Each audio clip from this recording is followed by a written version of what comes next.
All right, welcome to Garbage Time Week number 2. They say revenge is a dish best served cold, but Baker, Russell, and Joe will be serving none of it after losing their Week 1 matchups against their former teams. If you play to win the game, that Broncos boss drive in the fourth quarter must have had Uma Thurman Edwards gone mad.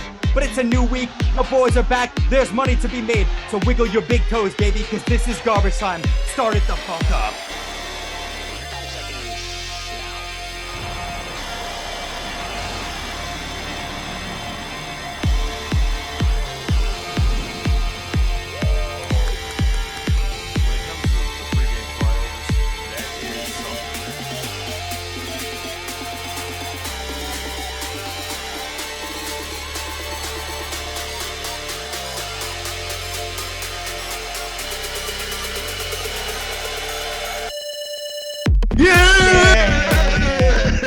Yo, a little Kill Bill action. Oh, dope. I'm glad you got it.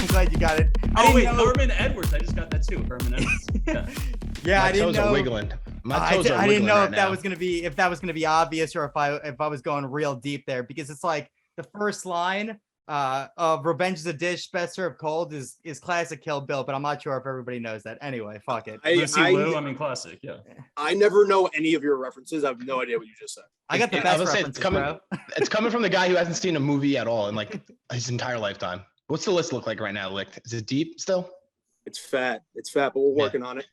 It's tough during football season. I don't got time to watch movies. I know, too busy fucking doing research. Too busy doing research and losing. I'm watching tape every night. All right, let's get into it. Week 1 in the books. Let's pop right into, I think, what we need to discuss the most. What the fuck happened on Monday night? I think we let Cherry. Let some blow some steam. So actually, bro. So I'm gonna pepper in my Nathaniel Hackett hate throughout the episode, but just starting off with the numbers. We gotta start off with the numbers. We gotta start off with the stats. I'm typically a gut guy, which obviously the gut move is to go for it on 4th and 5. You fucking idiot. But teams down one score that go for it on 4th and 5 convert it 46.5% of the time. According to Next Gen Stats, the chances of McManus hitting that field goal was 14.2%. Insane. The numbers alone. Those are numbers. Insane. The one thing I will say, just because say it's 46% chance to get the first down, just because you get the first down doesn't mean that you win the game. You still have to convert a field goal. You still have to not get sacked, not have a turnover, but the numbers still do speak for themselves. There's a little misleading. Bro, you don't think Next Gen Stats has a stat for that too? It was like 66.2% chance that they hit the field goal if they get the first down. The one thing I will say, though, I heard that Next Gen Stats did not take into account the kicker's abilities in that 14%. Like you're saying, McManus had a better ability. I trust McManus from like 55 and in. He's been reliable for like 10 years, I feel like, and then he decides like, this isn't mile high. We're still going to kick a 65-yard field goal for the win. It was the stupidest thing I ever heard. You paid Russell Wilson $200 million to not go for it on 4th and 5. Like, what are you doing, Nathaniel Hackett? What are you doing? Bro, prior to that field goal, Brandon McManus was 0 for 5 in his career at 62 yards or further. So it's not like this guy has hit the field goal before. He's never hit it, and he's missed every single one. And on top of that, they're in Seattle at sea level, not 5,000 feet above sea level in Denver where the ball travels. It was a beautiful day. Makes sense. It was a beautiful day. It was a beautiful day. It was not raining in Seattle that day. Yeah, bro. The stats say it, and also just like the gut feeling of you have an amazing quarterback. It's 4th and 5 we're talking about. It's not like it's 4th and 15, bro. Even if it was 4th and 10, I would have said a 64-yard field goal is way too much to possibly go for. But it was 4th and 5 with a quarterback. Yeah, just like Rank said that you paid all this money. You had a minute on the clock. You had a minute on the clock. 3 timeouts. Like you go for it. If you don't go for it, you can still stop the run 3 times and try it again, maybe with 20 seconds. We're also talking about Russell Wilson. Russell Wilson in prime time has, I feel like, a historic record of coming back in the end in 4th quarter. So it's wild to not give this guy the ball. And Danny, I think you're underselling it. You say, how do they not go for it when Denver has a good quarterback? Not only do they have a good quarterback, Denver decided this offseason that they will do whatever it takes to get a franchise-winning quarterback. And they did that. They traded 2 first-round picks, 2 second-round picks, other players to get this man. They paid him $240 million. And when it mattered most, they didn't use him. They trusted Brandon McManus over Russell Wilson. It made absolutely no sense. And like, it like generally like I lost some bets, I lost some money, but take that aside, just being a football fan, it's like, how could you be so fucking inept at your job? It makes absolutely no sense. But the one thing I will say, hot take, Nathaniel is to blame, obviously, but I'm putting more of the blame on Russ. Why? Is it very Russell Wilson was on board with this. He was scared of the moment. He didn't want the ball. When you're an 11-year vet in this league, and I don't know how nobody's talking about this. I've watched sports talk radio. I've watched TV. Nobody has said this. When you're an 11-year vet in the league, Super Bowl winning quarterback, and you have a first-year rookie head coach that has not coached at any level, he is coming to you and talking to you. What do you want to do? Where do we need to get? Russ was on board with this. Imagine Tom Brady, Peyton Manning, Drew Brees, Aaron Rodgers in this same situation. Yeah, no shot. The coach says, get to the 45-yard line, and we're going to kick a field goal. They're saying, lick my scrote, give me the ball, I'm getting the first down. Russ didn't say that. Russ did not say that. What didn't he say? He did not say, lick my scrote, give me the ball, I'm getting the first down. Dude, Russ is also like just such a... And to prove this point further, in the post-game press conference, Russ was like, I stand by Nathaniel Hackett. I stand by the system. I trust his decision. Yeah. If he wanted the ball there, he would have been fucking pissed off in the postgame. And he gave you quarterback talk. Yeah, he gave you Russ is like the most quarterback talk right there. At the end of the day, Russell Wilson was afraid of the moment, and he got what he wanted. If they hit the field goal, Russell Wilson led a game-winning drive, and he's a hero. If they missed the field goal, all the blame's on Nathaniel Hackett, and nobody's talking about Russ. He was scared of the moment. He didn't want the ball, and I'm seeing through his bullshit. Love that take. Cherry, what were you going to say? Is it very obvious that we all lost money on the Broncos Monday? It's very apparent. Dude, I didn't even take them. Bro, you said you were pissed off as a football fan. Like, I didn't even take the Broncos. Like, I was just pissed off from like be a fucking man, you chinless pussy. Like, go for like, this is the NFL. You're in prime time. This is your first fucking game. You have Russell Wilson. Like, you're supposed to be an offensive genius. And by the way, it wasn't like, I don't blame Russ as much. If you're going to blame a player, like maybe it's McMahon tits for saying like, yeah, get me to the 46 and then like I'll hit the 64-yarder. Like, apparently that was a discussion that was had. But no, just as a football fan, bro. Also, you guys were talking last week, like when you were picking the Broncos and shit. First of all, I want my fucking roses because I said that was going to be a weird ass game, and it was a weird ass game. They fumbled twice on the goal line. Like, the whole thing was just super weird. Secondly, what was my secondly? Oh, you guys were talking last week. Great work there, you guys were talking. Shut up the fuck up, Frank. I've been defending you all fucking week, which we'll get to. The fact that you're even considering coming at me right now is dog shit. Secondly, I'm coming after everyone. I'm not having it. I'm not having this episode. I'm ready for another fucking fire back. I'm already in your hole, dude. I'm already in the trenches with you. But secondly, dude, you guys were talking last week about Russ being like, oh, it's like Russ. He's going against the Seahawks in Seattle. Like, he's like going to take out his grudges and stuff like that. Like, revenge game. Like, Russ is the least revenge fucking dude. Like, Russ is the anti-Baker, who we could talk about as well. Like, he just doesn't. He's a quarterback. He's a bland, boring mother. Yeah. He's a bland, boring loser. He hasn't said a word in 10 years. He does nothing controversial. He's just a typical. I want this franchise quarterback. He doesn't do anything. Yeah. He says nothing. He's what you want, but he fucking blows. And he's such a pussy. Everyone agrees. Honestly, he's the biggest pussy. That's a great point. He's boring as fuck. Like, he's boring as fuck. The dude. What has he done? He needs to come out and be like, I hate Jews or something controversial. There we go. There we go. Yeah. No, but I dead ass. I don't. That's what he needs to do. I'm Jewish. I'm allowed to say that. But, dude, I swear in my life, like in my heart, more of the blame is on Russ than Nathaniel Hackett for that field goal. Swear to God. Well, I will say the game was blown before that field goal. Cherry alluded to it. You have 10 goal-to-go plays on 3 separate drives. Those 3 drives and fumble, field goal. And to make matters worse, the 2 fumbles happened on the goal line in a shotgun running formation. Why are you bringing your running back 6 yards, making them gain 7 yards to get a touchdown when all you have to do is line up on their center, do a quarterback sneak, or do a running back a normal handoff, give the running back some time to get downhill and get some steam behind them. You don't think that's an ends justifies the means situation? You think you're saying that? I mean, you're saying the Nabbies, they fumbled the ball, but it's like, yeah, you're captain. No, dude, it's the same thing. It's the same thing on like a fourth and 1 on the 50-yard line. When teams do like these pitches and you put the running back 6 yards behind the line of scrimmage, why are you doing that? fucking go for it. You're right there. Why make your job harder? You had Javonte Williams, who was running like a fucking bull, bro. The guy was literally like knocking everyone over. Like he was running easily the hardest running running back this week. He was literally a tank. Like no one was stopping him. You just got to give it him 3 times. He's going to get it in from a 1. It was pathetic. Yeah. All right. I totally agree. It was absolutely pathetic play calling. I swear, I'm literally shaking talking about this because it was just like the most pathetic shit I've ever seen. I think we need to move on. Yeah, let's move on. Let's go straight to Inside GT because Rank, you just pissed me off today. This fucking internet situation of yours is absolutely horrendous, and I feel like I have to address it right off the bat.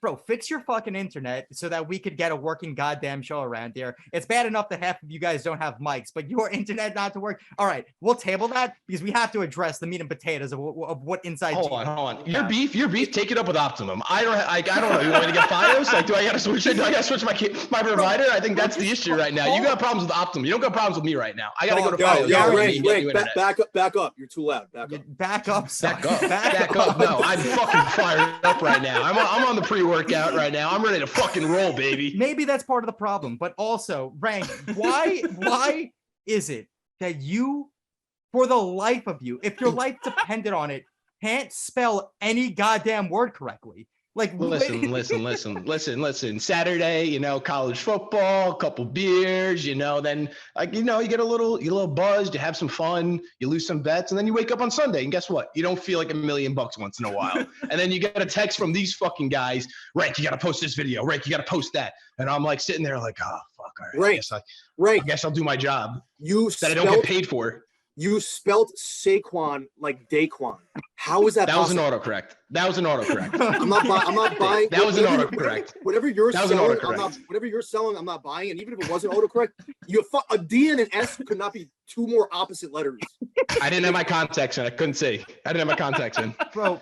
Right. Also, to double down on this, he said instead of thoroughly, he wrote throughly, which I don't think is a word. And then he goes, it was autocorrect, as if autocorrect corrects words to incorrect words. That's not a thing. I was chasing there. I was looking for any excuse to get out of that one right there. The Romeo Dubes, the name was right there on the video. The name was on the video, and you spelled every name wrong in every video that you posted.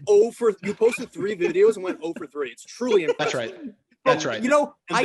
I checked the first 2 videos, and I was just gonna send the message. And I go, why don't I just check the third, just in case I have more ammunition, just in case. And obviously, Romeo Dobbs is staring right at me on video number 3. Insane, dude. Insane. You guys are too hard. Listen.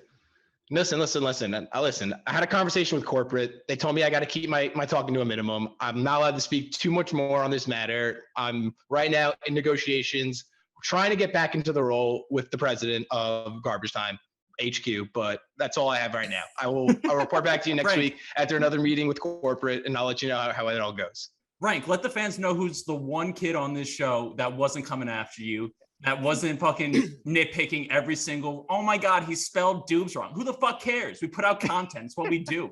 We're not fucking like copywriters over here. That's right. Oh, I'm definitely not a copywriter. Bro, that's the 490 SAT score coming out right there, baby. Bro. We get one comment on the video, and then Joey fires back with some incoherent response, and then internally, someone said like, oh, like he's not gonna notice, like it'll be fine, and then the guy just responds, English, please. That wasn't great either. Now, bro, I was hot at that guy. I was going back and forth. I was ready for Saturday. Let me tell you guys, I was ready to burn a house down or something. While we're on the topic of Joey, I actually have a little story for you guys. It doesn't really have to do with football, but it is betting, so I think it does correlate somehow. So me and Joey, we're both single. We had a fun summer. We go out on the weekends, a lot of trips, a lot of bachelor parties. You get drunk, you fiend some nicotine, you smoke the jewel, right? So we smoked a lot of jewel this summer. We felt a little pain, and we decided, we made a bet maybe a month ago to help each other. After Labor Day Sunday, Rankle had a pool party. So after that day, we were going to go until our Denver trip, where the Jets are playing the Broncos, which is October 22nd weekend.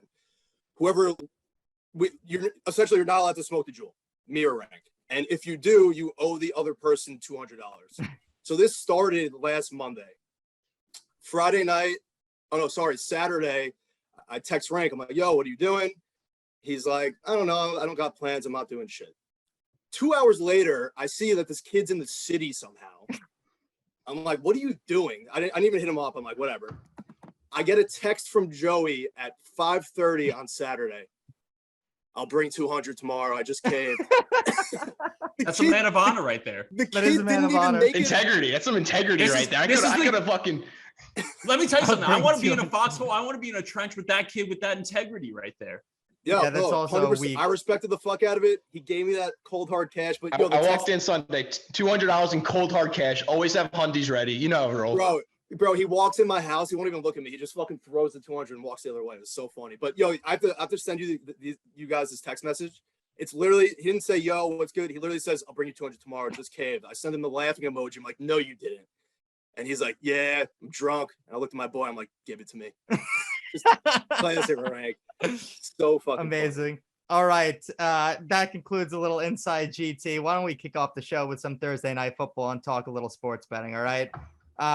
Thursday night matchup. The Chargers are going into Kansas City and the Chiefs come in at -4. Kansas City coming off a great win week 1. Chargers look pretty fresh as well. So what do we like in this one? Joey T. Wait, you got? 4 or 4.5? What are we looking 4.5. at? It's All right, 4.5. I was checking Yahoo lines. Are we doing FanDuel? We Bro, you're said the one who FanDuel. made Like, the aren't FanDuel you the one that? Oh my instituted the God. FanDuel Are you line? kidding me? All right, let's go back to Inside GT. I'm on the hot seat. Mr. Preparation right here. Like he yells at us, oh, everyone's got to be prepared on time, I yada, know. yada. Your lines are always FanDuel. And now you come at us? What the All hell's right, the line? all And right. you're It's running literally- shit? That's hand up. That's on me. 4.5. What do we like, Oh, my Joey? God. All right. Circling back to this game.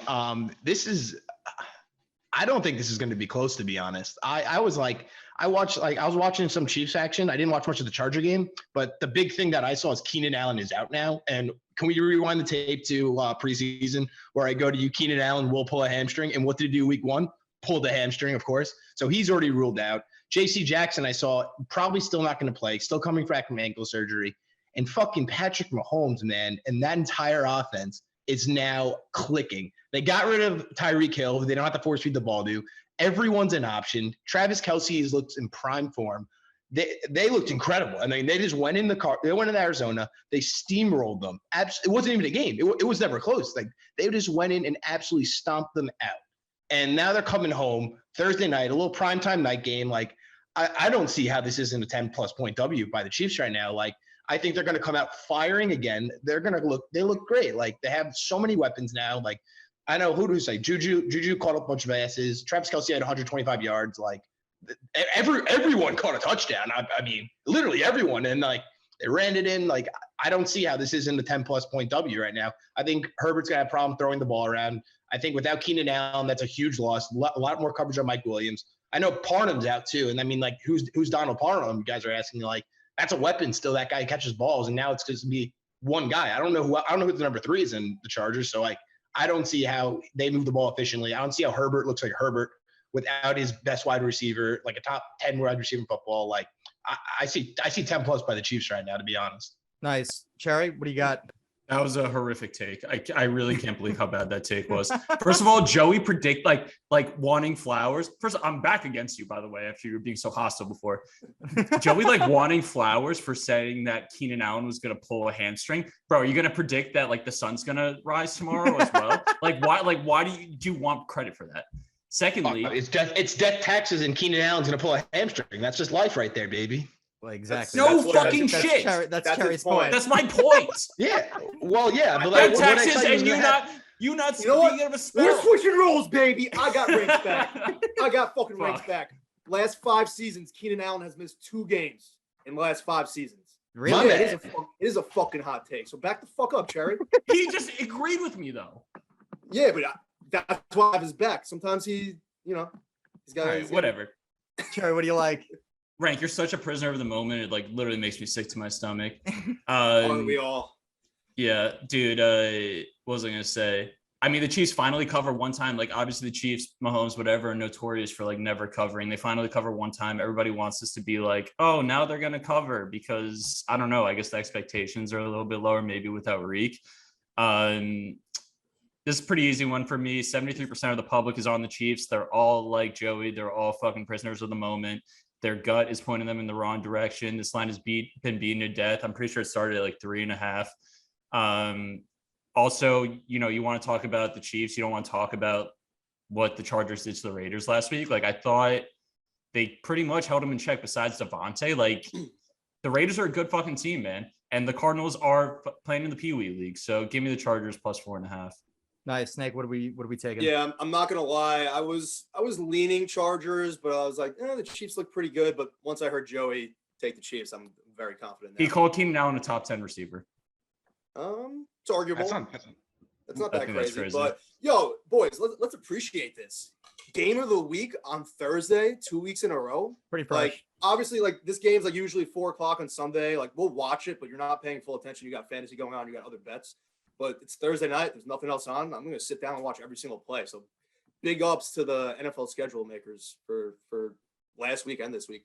And also, not to mention, no 4:05 games last week. All 4:25 during witching hour. We weren't no distracted by games kicking off. It was genius. I don't know why they don't do that every week. We got a couple 4:05 games this week. I hate it. But schedule makers, big ups. Done a great job to this point. I know you're listening. Sweet. So I'm putting you down for... Yeah, I mean, I'll handicap it a little bit. I mean, both teams impressed week one. I don't think we think really any differently about these teams now than we did before the season. The Chargers defense held strong last week. Keenan Allen got hurt. Mahomes looked good without Tyreek. So those are like the little variables there. But more or less, I think everything is pretty stable. What's fucked up is, and I think they've been doing this for years, but the Chargers played at home last week, and their offense operates off a silent count because the road team always has more fans there than them. So I think the Chargers going to Arrowhead doesn't have as big of an effect on them as it does on other teams. This line opened at 3. It moved to 4.5. The only thing that changed of substance is that Keenan Allen is out. He's not worth 1.5 points. I think we're getting an unearned 1.5 points of value here. And I also wouldn't be surprised if they won outright. So give me the points. But I will say I like the under better than 4.5 in this game. Yeah, I agree. What is it? Under like 54 and a half. Public's going to be all over the over. Yeah, I love definitely. the under. Oh, interesting. Yeah, I'm one of those squares that's probably going to pound that over. But yeah, I know.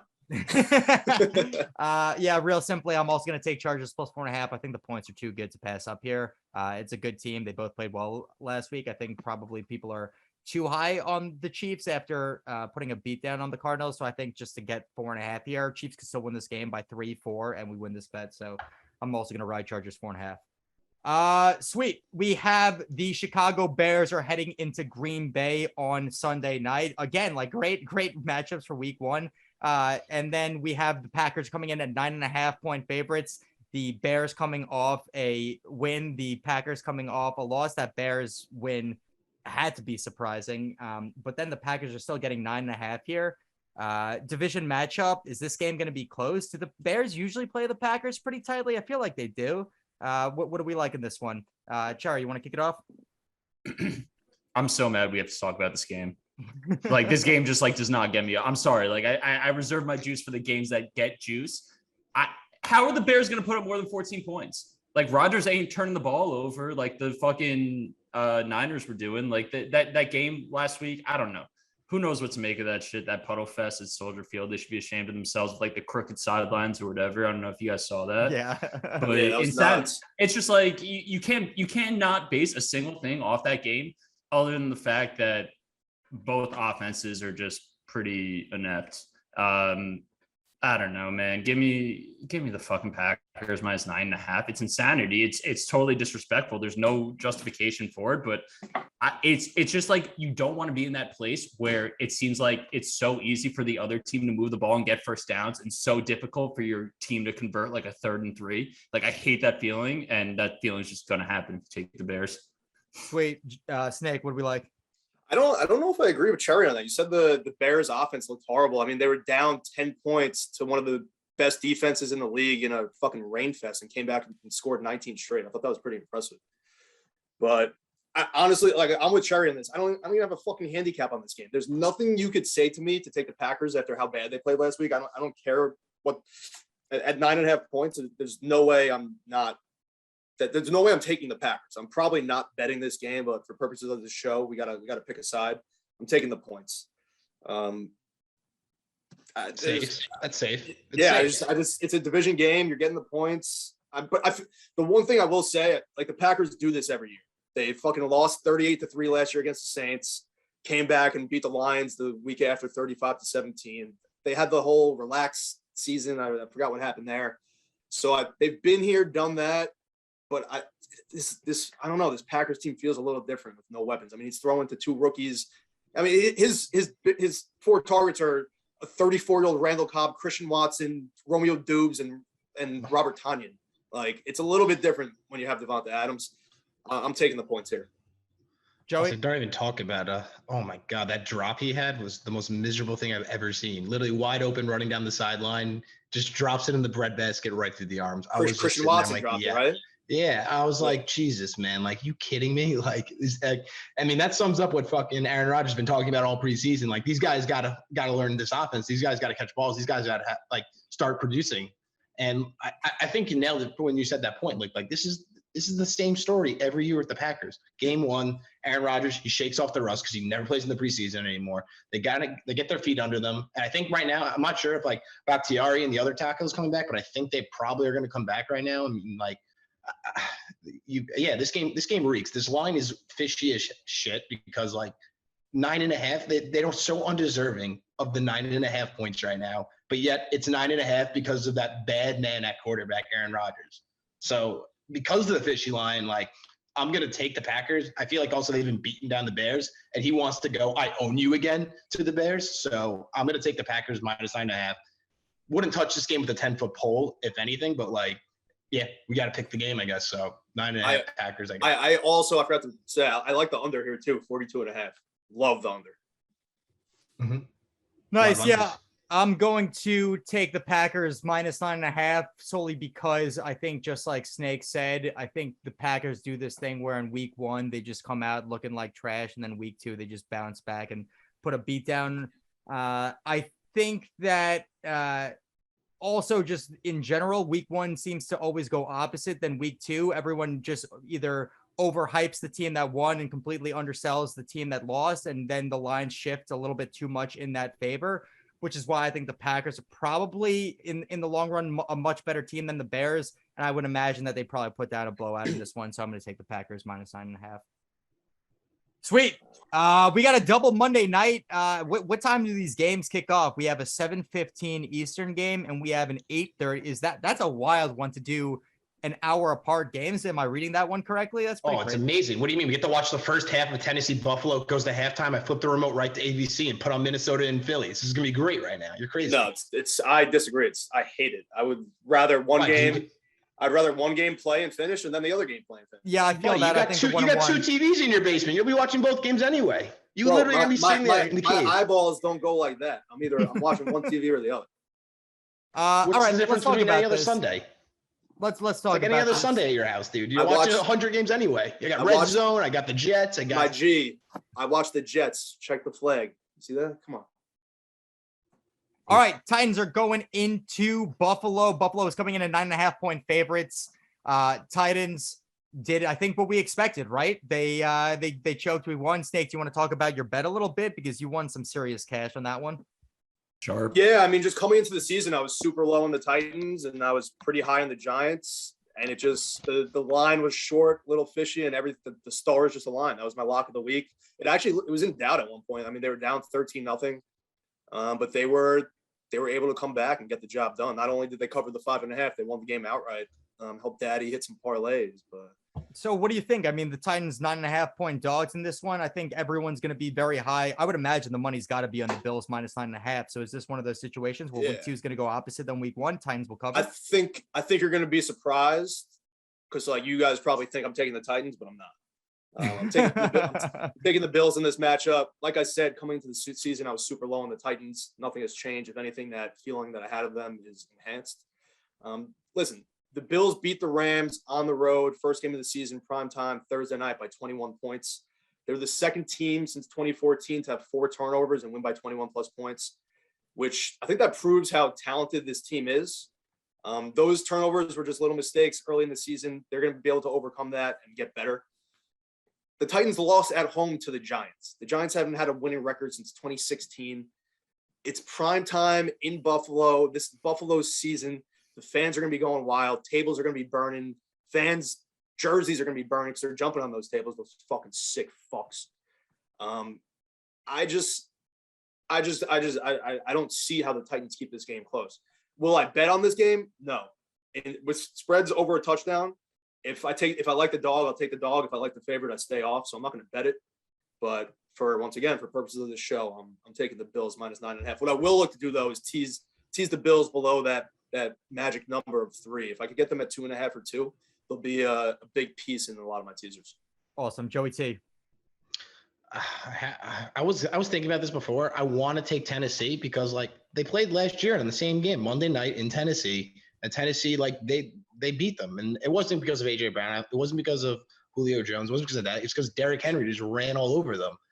I just was curious too, like who Buffalo's playing next week. I don't know if maybe this was a look ahead game because like we talked about, Titans aren't that good. They didn't look great by any standards last Sunday, and they're playing the Dolphins, so that's nothing to really look ahead for. But like. I was gonna take Tennessee, but then I thought about it. Monday night in Buffalo, Super Bowl aspirations for this team. That fan base is gonna go berserk. They're already crazy as is, but this is the home opener for them. Like this is gonna be. They're gonna come out flying on all. They're gonna come out flying. They're gonna come out like they're shot out of a cannon, and they're gonna look great. Like Josh Allen, I think is gonna have an unreal game. Like I don't see how Tennessee can keep up with them. Is the real problem. Like, I don't see them scoring that many points. How are they going to score? That's what I'm saying. Like, they're going to Buffalo's putting up 30. Buffalo's going to put up 30 easily. Tennessee won't score. How are they stopping Buffalo, and how are they going to score? It's just like I don't know if they're going to score. That's the problem. I think they can't score really. I mean, who are they throwing the ball to? Like, by the way, like I looked at that game log after the Giants game, and I'm like, who the hell are these guys? Like, I was also watching the game, and I'm like, he's throwing the ball to a guy named Phillips. Who the hell is Phillips, dude? Like. There's no one like that's gonna be the problem. Like they're gonna shut them down, like and on the outsides, and like they're the only way you take Tennessee is if you think Derrick Henry's gonna have 30 carries, 150 yards, which very much might be the case because that's what they want to do in this game. They want to control they probably want like time of possession. They want to run the clock down. They don't want Josh Allen on the field. That's the only way Tennessee can keep this game sort of interesting. But this Buffalo defense, that D line is so good. And they're just going to be flying at him. Like they're going to take away Derrick Henry. They're going to make Ryan Tannehill beat him. And that's what's going to be the problem. Like Ryan Tannehill won't be able to beat him. And that's why Buffalo is going to come out here and just like probably put a spanking on Tennessee. And also a little revenge from last year's Monday night game. So yeah, I'm taking Buffalo too, minus 9.5. Boom. Book it. Cherry. Before I get to my pick, I have to drop my balls on Joey's forehead real quick because he came at me last week after I said the Bills were going to come out hungry as fuck and that the Rams were resting on their laurels and were big ass fat cats. What happened there, Joey? Yeah, they were fat. Which team was hungry? Which team was hungry? Which team came out hungry? Fat. That those Rams were so fat. They had just been eating all that grass and stuff this offseason. Want to know who was fat? Matt Stafford was fat as fuck. Oh my God, Matt Stafford, like stop doing commercials, G. How about get on the football field and start practicing? He couldn't throw the ball. Everything was a duck. 10-yard passes, 30-yard passes, all ducks. Everything. Bro, we talked about this. Like once the news starts saying like, "Oh, his shoulder's better than ever," it's like fucking bullshit alert, dude. That means his shoulder sucks out loud. I think it's his elbow, but. It is his elbow. Yeah, what are the elbows? What's the lower body of the elbows? The lower body of the elbows. What's the knees. ankle of the elbow? The knees. What's the lower body of your shoulders? Your hips. what do you like? Yeah, I can't believe I made that guy my lock last week. We'll get to that. But so I'm taking the Bills for 2 reasons. Obviously, a ton of fucking points. One. Dude, Tannehill was like talking all offseason how like losing to the Bengals, even though they got how many times did they sack Joey B in that playoff game? Like 9 fucking times or something. And how he just kind of blew the game. He was like, it destroyed my confidence, like whatever. And like, it just like almost broke him as a person. You know what's going to further break you as a person? When your team drafts like a super whatever athletic, like hyped up quarterback. And then you come out week 1 and you lose to the New York fucking Giants and the first game of Dable's career and stuff like that. That'll really shake your confidence at home. So I think he's just kind of a broken man. I'll be betting against him all season and I will have a lot of fun doing it. Secondly, I hate betting against the Bills, dude. Like, you bet the Bills to win the Bills. Like, bro, every time Josh Allen drops back, it's like it feels like he has your life in his hands. Like, it's just like gut wrenching. It's just like, bro, like, how is he just gonna murder me right now? Like, dude, there were some flings last week where like it looks like the play is dead and he flings it like 60 fucking yards. And it's just like you're just never safe. And I hate feeling. I swear to God, he knew I bet on the Rams. There was a point he like looked in the TV and like winked at me. Like, bro, you don't want him winking at you. I don't want him. You don't want him winking at you through the TV. No, I'll tell you that. Never. You never want him winking. If he's winking at you, you know you're done right there. Cherry, so put the pick in. Taking Bills. I said it. Bills minus 9. All right, so it's down to me. Am I gonna do it? Am I gonna fuck this whole thing up? Are we all gonna be on the Bills minus 9.5? Danny, if you bet the Bills, I'm immediately running the FanDuel and putting $100 on Tennessee right now. You know, I'll tell you the truth. I'm taking the Titans plus 9.5 because I'm going to follow the logic. I do think that what ends up happening every single week is that week 2 just goes opposite from week 1. And I think this is going to be a very similar situation. You guys are all talking so logically, such sound and reasonable takes about how like you're naming players and statistics and things like that. That's not how sports betting works. Geno Smith went out there and just played the game of his life, which was not logical by any means against a defense which could be considered one of the tops in the league. This is not how the world works, and this is definitely not how football works. The Titans should not be in competition with the Bills, but they are, and they're not going to lose this game by more than 10 points. This game is probably going to be a touchdown, if not closer than that. Put me on the Titans plus 9.5. The Titans are with 100% confidence covering this game. I know after hearing myself, Joey, and Cherry speak, I know for a fact the Titans are covering. Beautiful. Doone's got one in the bag. All right, let's swing it to the next game. The game following this one is the Vikings going into Philadelphia. Eagles coming in at 1.5-point favorites. It's a close one. Both teams played well last week in close games. I think the Eagles let up a lot of points in the fourth quarter, and that game ended up being a little bit closer than was expected. But what do we like in this one? This one should be another great matchup, to be honest, with two teams that are probably in playoff contention this year. Joey T, what do we like? And Cherry, keep it concise, please. Cherry, you want to talk about prisoner of the moment right now? NFC Championship preview? Question mark? Exclamation point? Question mark? Wait, what? Oh, is that NFC what you're Championship saying? game? You're saying this is an NFC Championship That's a crazy preview? call, but that'd be Yeah. sick. Not Could it? that crazy. Not that crazy. That's not crazy at all. I don't think that's Not that crazy at crazy. all. I don't No, think yeah. What are you Out gonna of do? Predict that the sun's gonna come out tomorrow, right?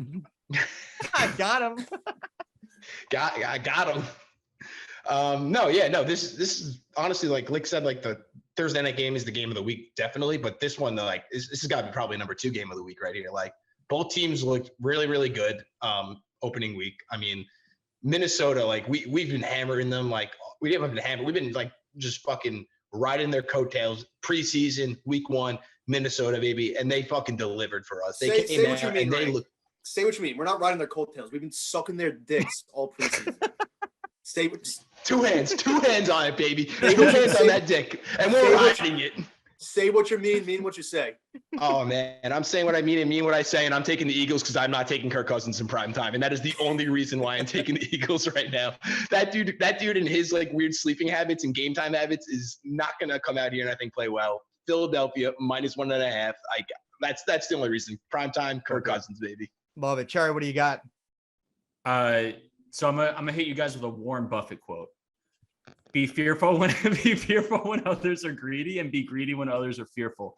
Bro, the Vikings are the greediest fucking team in the world right now. Everybody's sucking them off 2 hands, just like you guys were talking about. Everybody's talking this week. The Vikings, like, this is the Vikings year. They win the NFC North. Like, they kick the shit out of the fucking Packers. I think to what you said, dude, like, a lot of people are looking at that box score in the Eagles Detroit game, and they're like, dude, that like these guys almost lost to the Lions. Honestly, if Dan Campbell doesn't kick that onside kick, which made 0 fucking sense, which was overshadowed by Nathaniel Hackett all week, like, they definitely could have stood a chance in that game. They made Jared Goff look like a fucking MVP candidate in the second half. All that said, I think the public is a little too high on the Vikings. I know the line doesn't necessarily reflect that, but I think the Eagles are actually even a better team than people give them credit for. I think their secondary probably the best in the league. They got Bradbury, CJ Gardner-Johnson, Darius Slay, Avonte Maddox. Like, As somebody who spent the last few years watching Bradbury play, he's a legit fucking dude. And I don't know. I just like the Eagles in this one. I like the spot. I'll be taking a money line, but I'll take a -1.5 too. Nice. Snake, what do you like? I'm gonna keep this short and sweet, considering I didn't even know this game was on Monday night. But it's funny. I didn't know this game was even happening, and I took 2 futures before the season started, Super Bowl winners, both like plus 5,000. Vikings and the Eagles. 2 teams I'm super high on coming into the season. 2 teams that exceeded my expectations week 1. Honestly, Eagles are -2. If the game was in Minnesota, they'd also probably be -2. I think I'm just falling back on the home team here. Monday night, prime time. Like Joey said, Kirk Cousins, just for whatever reason, does not show up in prime time.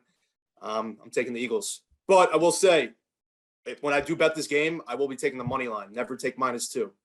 Anything 2.5 and below, you take the money line. Golden The rule. snake tip. The snake Rule. golden rule right there. Snake's golden rule. Gentlemen and audience and everyone listening, let it be no. known that we do have a garbage time foursome, as it's known as. I will be riding I had them in my parlay, so what am I going to fake it and take the Vikings just for the sake of the boys? I'm not doing this for the boys. I'm doing this to win the rankings of moving up when we show the records. I don't want to embarrass myself when I show my record on screen every single week, so I gotta play the numbers game. I like the Eagles at home. Prime time against Kirk Cousins. I think it's a good spot to bet the home team here. I do think the Eagles are going to be one of the better teams this season. I took them to win the division. Love that bet with Dak going down, by the way. Not trying to jinx that, but I like the Eagles this year, and I think they're going to win after the Vikings put up a good week against the Packers last week. And I will be max betting the Vikings. You know what this is? This is actually what this is. This is a prime letdown game for Minnesota. Everyone's riding high on them. Kevin O'Connell, the next big thing. This is the letdown game right here on Monday night. Like I can so see it right now. Rank as a panel, when all 4 of us are on the same side, we're 0-13. The Eagles are not winning this game. Joey, what are we? What are we, Joey? Yeah, what do you think we are, baby? We're due. All right. Let's swing it over to parlays of the week. Let's keep this short for the sake of time. I think Inside GT put his big time over this week. So let's talk. What do you guys like? Quick analysis and tell me some juice that you're feeling this week. Joey T, kick it off. All right, I'll keep it sweet. I'll keep it simple. It's 3 overs, baby. We're going high, and we're getting a lot of points in these games. I'm taking Detroit. Dr. Get. Sorry, Dr. Get's not here today. Dr. Get's not helping me out. I'm feeling better. He made me feel a little good last week. Like not really. He actually made me sicker than ever by the Cardinals. But anyway, Commanders Lions 48.5. Shoot the over. That Lions defense stinks. Washington will put up 30 points easy, and I think Detroit will keep it a close game. So over in that. Tampa Bay and New Orleans. I'm also going over in this game 44.5. I could see Tom being enough is enough with New Orleans. I'm going to put up some points. I think New Orleans will match over 44.5. And the last one I have, Indianapolis Colts, Jacksonville Jaguars over 44.5 as well. I think Jaguars defense, not that great. I think Indianapolis is starting to end that second half look like a better offense. I think they can go a lot of points. So over in all those games, 100 to win 581. Is this kid fucking kidding me? We literally spoke about this 45 minutes ago. We said run through the parlay and then give your analysis. No, I like that. It's crazy. Well, I got fucking sidetracked real quick. It's crazy. Well, I appreciate you bringing him back on track, Snake. Cherry, give us your parlay. I thought that's what he did. Well, No, I mean, I it was he said the spread and then he gave his handicap on it. And then quick handicap. I'll go. That's not what we said. Picks and commentary. That's how we do it on the show. Starting off, over 49.5 in the Washington-Detroit game, just like Joey. Next, Tampa money line down in New Orleans. Next, Seattle plus 10.5 against San Fran. I bought a point. Next, Cincy -6.5 at Dallas. Commentary and all that. Joey's 100% right. Both these secondaries stink out loud. I imagine maybe 2 pick sixes will get out of this game. Honestly, how could you not get one from that combo of quarterbacks? Tampa. Bray's gonna go down there, put his balls on the fucking table, and beat those Saints. Seahawks plus 10.5. Bro, this team. Let me tell you something. I'm going to talk about the Broncos later.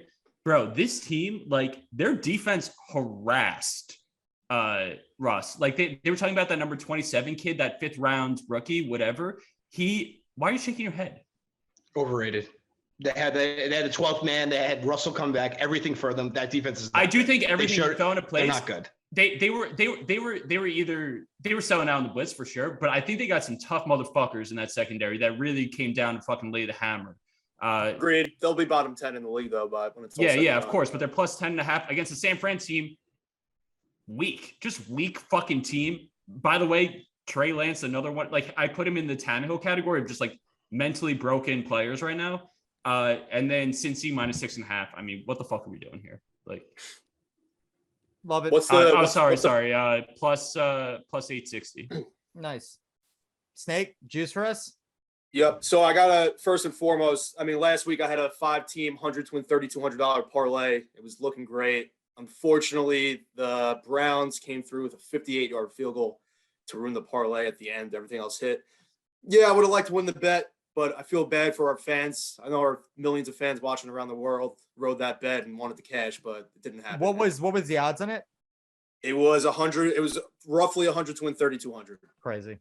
Damn. Yeah. That sucks. And it came down to a 58-yard field goal on a day where 36-yard field goals were getting missed. And obviously the one that I need them to miss at 58, they hit it. But Crazy. I digress. On to my parlay of the week. It is 100 to win 1,257. Still 5 teams. Just a little bit less juice, and you'll see why in a little bit. We got the Saints, Raiders, and Bills money line. We got the Falcons plus 10.5 at the Rams, and the Jags plus 4.5 at home against the Colts. You might hear me talk about the Saints in a little bit, so I'm going to save that. We got the Falcons plus 10.5 at the Rams. Stafford just looked horrible. Rams didn't look good. Falcons looked great against the Saints, who I think are a good team. So I'm comfortable getting 10.5 points there.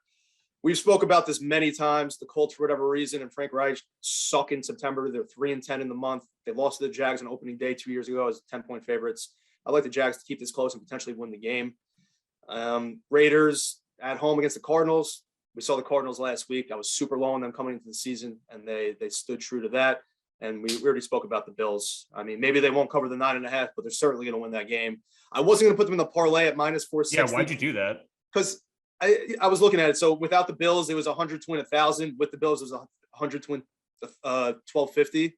I'm getting an extra $250 for the Bills beating the Titans. Seemed like a no-brainer. You'll be kicking yourself in the ass if they don't win that game, though. Honestly, if the Bills lose to the Titans, it's like, what am I going to do? I don't know shit about. Hold on. No, I respect who's got some traffic going on? If someone should scream out their window to tell that horn that car to stop honking. Where's that traffic coming from? I didn't hear I'm the one getting yelled at for shit going on. I'm hearing a car honking. I want someone to yell at their window. Shut the fuck up. Let me get this straight. Joey, none of us. Let me get this straight. You're mad at a car in the street. A car in the street with a cell phone in your pocket. Yes, that's right. Salient point. Makes sense. I agree. Thank you. Appreciate it. Awesome. My parlay of the week, we'll keep it short and simple. The Colts minus 4.5 against the Jags. I like the under in the Broncos Texans game of 45.5.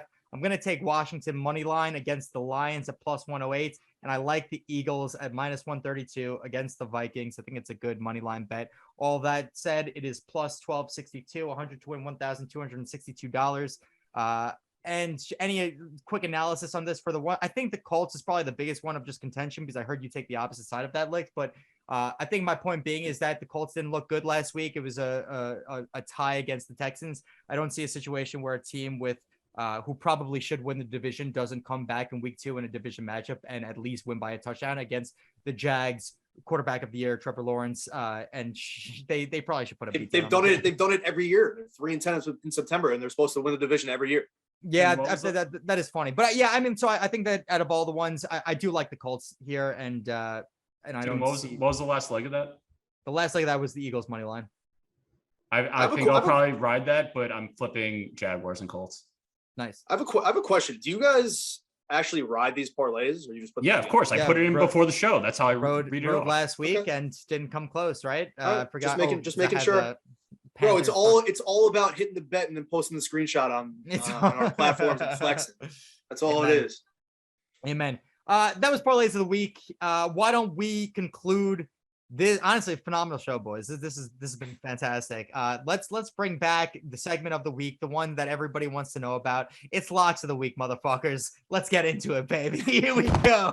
Wait, what happened? I thought we do anytime touchdown. What happened to that? No, I think we're fuck that. gonna skip anytime touchdown for the sake of time. And I don't. I mean, All right, let me suck my dick for a second, real quick. No. I told you guys, Saquon Barkley plus 125 last week. Yeah, the two tutties. Last time we'll get plus all season. He's minus 130 this week. Hit Love last it. week. This week, Mike Williams plus 155. No Keenan Allen. He's gonna score a touchdown. Is Mike And- Mike's healthy? He just caught no balls last week, right? Yeah, plus Okay. 155. It's juice. And also, rank taking Devonta Smith for his fade, 5-yard Hilarious. fade touchdown last week.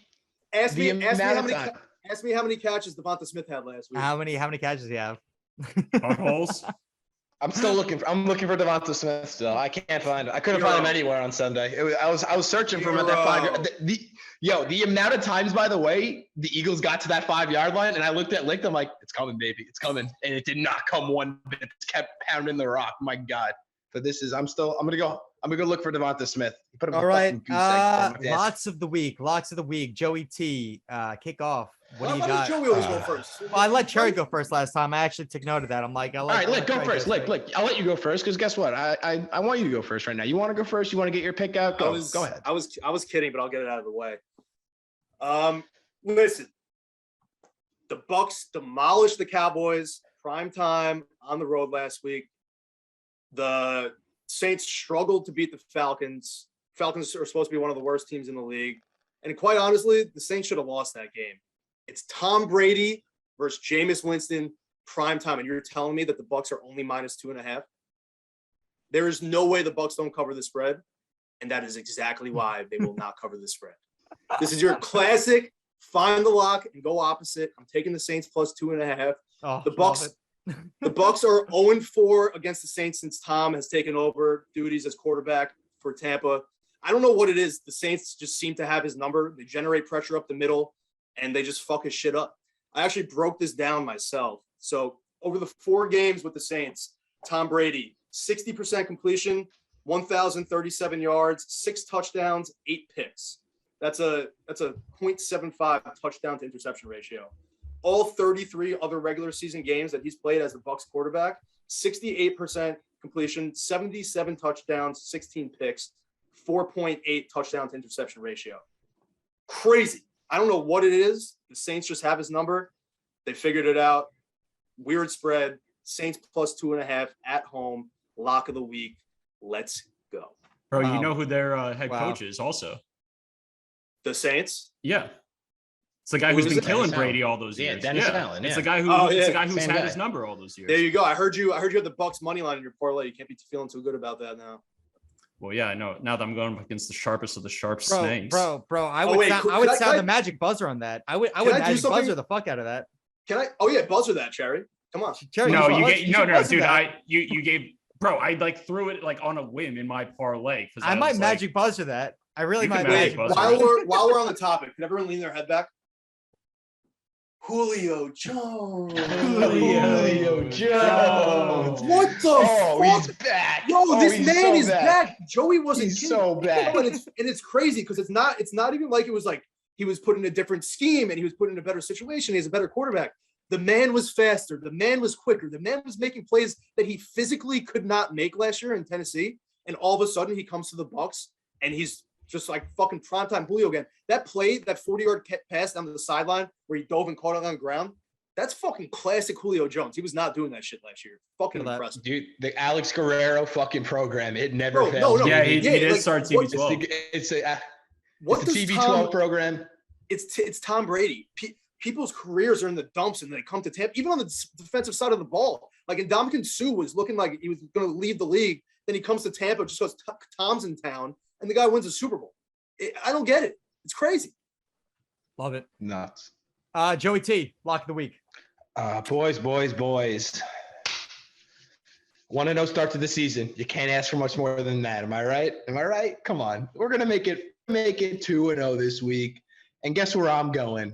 A place that Cherry knows far, far, far, far too well. I'm going to the Steel City, baby. I don't know who watched that Dolphin game, but that Patriot team stinks. They can't play defense. They definitely can't play offense. That team is an utter hot mess, train wreck shit show. They're all over the place. Mac Jones got a bad back. Pittsburgh's defense looked elite. It looked elite against the Bengals. They were coming out. They were sacking Joe Burrow. They were turning the ball over. They look quick. Minka Fitzpatrick, shady defensive player of the year candidate, perhaps. Just going to throw that out there. Just shady, might slide under the radar and get there at the end. That guy's good. I can't believe I'm saying this. I didn't think in my lifetime I would ever say this. I'm taking Mitchell Trubisky and the Pittsburgh Steelers at +2.5 Crazy. to cover that game. And don't be surprised. Guess what? Don't be surprised if they win the game outright. Pittsburgh Steelers, lock it in. What the fuck is wrong with you? A lot. Like, if you want to bet on this game, that's chill. But how do you take this as your lock of the week? I hope you enjoyed your 1-0. I love it, Joey. I'm not betting the Steelers. I'm betting against the Patriots. That team's bad, man. That's Honestly, what this is. It's not taking the Steelers. It's taking against the Patriots. TJ Warren. Jesus. TJ Watt's out. First of all, Yeah, I'm not worried. And you said the Patriots. You said the Patriots defense looked horrible. They look great. They let up 3 points in the second. They let up three. They let up 3 points in the second half. They let up 20 points overall to a Miami offense that should be a high power this year with Jalen Waddle and Tyreek Hill. I thought their defense looked great. They took the foot off the gas. In the first half, they came out firing. They look good. They're up 14-0 at half. They went in that locker room feeling good. They're feeling good, and they're a little let down. They're not good, the Patriots. That defense is not good. They have no shutdown corner like they did in the past. There's no J.C. Jackson anymore. There's no Stephon Gilmore. They have no cornerback to cover anyone anymore. They're washed. They are washed up, the Patriots. The Bill Belichick defense is stapled by a shutdown corner. They will shut down your best guy, and then they'll figure out the rest. They have no one to do that anymore. Dude, the Dolphins offense scored 13 points last week. They scored 20. Oh, they had the defensive touchdown. You're right. They had a defensive touchdown. Anyway. Their defense looked incredible last week. They stink, dude. Yeah. Take the Steelers. They stink. Sure. I'm just trying to save our fans some money. Cherry. Just because you hate it means I love it more. How about that? Just because you hate it, I love it more now. Buzzer done. Give me the Patriots. $100 on the line. Love what it. What do I have? -2. -2.5. Joey. -2.5. Right. Nice. Wait, Cherry. Danny, make it official. What's the bet? How about say, like sometimes you gotta stick your hand in the fucking mud, in the dirt, get in the trenches, and that's how Pittsburgh Steelers play goddamn football. They're gonna make it a mess, and they're gonna cover the 2.5, baby. That's all I'm gonna tell you right now. But Danny, what's the bet? It's you have minus the Patriots -2.5 against Joey Steelers +2.5, $100. Wait, it's 2.5. I thought it was 2. 2.5. 2.5, dude. No, fuck you. Get out of here with the fucking half point. All right, I'll take that 100 on Sunday. Good looks. Dope. All right. Magic buzzer has been sounded. Brandon Cherry, what do we got? Lock of the week. Bro, so it's no secret this is a big disrespect show, right? Like you just saw the disrespect play out. You know, Lick disrespects everybody's picks. Dune disrespects Joey's social media management. Joey disrespects Dune by having his phone on. Like whoever that car is that, yeah, there's a lot of disrespect thrown around on this show. Bro, I've never seen a more disrespectful line than the Texans +9.5 in Denver. Like, I've got a laundry list of shit I can go through. I said we were going to talk about Nathaniel Hackett. We were going to talk about the Broncos today. Bro, I went back and watched the film today. I watched the entire Colts, Texans, like whatever, condensed game because I do it for the fans. Like, I want to give them good picks. Bro, I went back and watched that game today. Like, and also going into last season, bro, I like Davis Mills. He protects the football. He puts it where he needs to be. He keeps it out of harm's way. Like, I think he's serviceable. I love what the GM is doing, bro. The offensive and defensive lines looked pretty solid last week against like a very good offensive front and like a very solid defensive front seven. And it's, I literally had to Google today to like check the line to see if like Davis Mills was injured. Like I couldn't believe my eyes, bro. And then going back to Nathaniel Hackett and going back to the Broncos, people want to talk about the 2 fumbles. They want to talk about the field goal, bro. That offense was out of sorts all fucking night. Like they were taking the play clock down to 1 second. They were getting delayed games. They were calling timeouts. Part of the reason why they probably fumbled on the goal line is because they couldn't like they were having trouble getting the reads, getting the snap off, making the calls. They came out afterwards and said like all the offensive linemen weren't in sync. They didn't even know what the fucking play was. Like Russ just got rattled. That offense is just not clicking yet. I'm sure it will. And then lastly, Nathaniel Hackett, shit that nobody's talking about. He called a timeout with 3 seconds left when the Seahawks were sitting on the ball to kneel the game out. It was no, he didn't. He called 2 timeouts. He called 2 timeouts when they're sitting on the fucking rock. Is that not the sorest loser fucking pussy shit you've ever seen in your entire life? By the way, like as somebody who really believes that the locker room matters and the culture in the NFL, like on your team matters more than any other sport, bro, they got to deal with this fucking pube of a human being every single week. Like that locker room's an absolute shambles. Melvin Gordon is still talking shit about the Seahawks. It's like, bro, take your L and leave. You guys stink. That locker room is all over the place. Nathaniel Hackett has got to inspire 0 points. As somebody who's watched like zero confidence head coaches for the last, 6-7 years at the Giants, like he just inspires 0 confidence. And I don't know, man. I don't see this team fighting for him. 9.5 is so fucking disrespectful. And I think the Texans are very quietly becoming a real organization. It's so funny you said about that timeout thing. I was watching that game. I was like 77% sure Nathaniel Hackett thought he had 3 timeouts. I'm like, what other reason would he be doing that? He was talking to the umpire or the sideline official and was like, what do you mean? Like, I thought he had 3 timeouts. That's why I'm sitting there. I was hysterically laughing. Like, this game should end in 10 minutes ago. He forgot that he called a timeout with 30 seconds left on the 45-yard line. So I thought, why else would he do it? Why else was he doing it? I'm like, because he's like waiting for them to like muff the snap, because he's a fucking he was like, oh my god, we lost. What I guess I should call timeout now. Yo, honestly, Cherry brings up such a good point about like locker room. Like, think about Brian Dabble's debut and Nathaniel Hackett's debut. Like, I don't know if you saw the videos of Dabble in the locker room, everyone dancing around. He's the fucking man, getting beer poured on him and shit in the middle. Nathaniel Hackett's in their locker room, and everyone's like, "Who the fuck is this guy? If he doesn't believe in our $240 million quarterback, how's he going to believe in me?" Like, I think this might be unrecoverable. I'm not even kidding. I swear. Bro, you want to follow that guy into battle? Because the Texans are going to fucking battle. By no means. Him coming out, he come out like 2 days ago too? Yeah, made the bad call. Sure went for it. I mean, dude, come on. Yeah. Don't dig yourself a deeper hole. Don't dig yourself a deeper. I'm sitting there. I'm like, oh, buddy, what are you doing? Don't dig deeper. No, I respect it. I respect it. Bro, if he came out like I thought he was gonna and be like, that was the game plan, we know we can make that kick, I would do it again, then I'll be like, this guy's a fucking loser and I hope he dies. The fact that he came out and like realized and honestly, it was probably all the lashback from the media that he's like, I have to fucking own up to this. No, I agree. That was like the only redeemable thing he did. Yeah, but I hate him and I hope he gets fired. Yep. All right. I think it's time for my lock of the week. There's a lot of bets that I like this week. I was really thinking about taking the magic buzzer against Licht, going the Bucs -2.5, because that is the biggest lock of the week, but which is why the Oppo bet makes so much sense. But I think the only thing better to do than go Oppo of what Licht's taking is just put it on the silver platter for everybody. I'm doing this one for the fans and for the fans only. Dylan's lock of the week is he's taking the Eagles at -2 or -1.5. I think the bet is. And so I'm going to lock in the Eagles, which means that if all of GT is on the Eagles and I got the Eagles for my lock of the week, the Vikings might be the biggest lock of all time.